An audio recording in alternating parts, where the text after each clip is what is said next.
Qaacaa, Shanee, Ibsoo, waggaa meeqa Dr. Mararaa irratti duulame?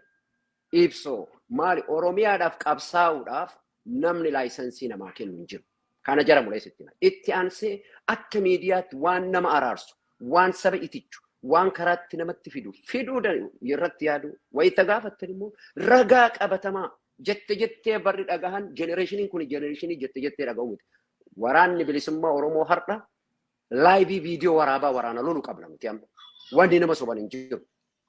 Bakka natti lolame dirree daaroo billiqaa dirree qunnii wanni jedhan hin jiru amma.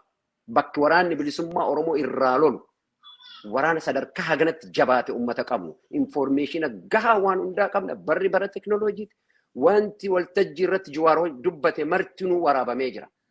Ijjannoo isaati yaada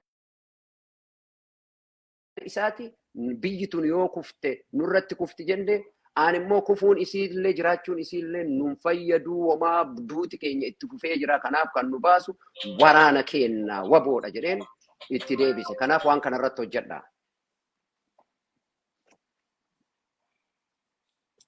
Sagaleen kee bade? Jira sagaleen kun bade jira.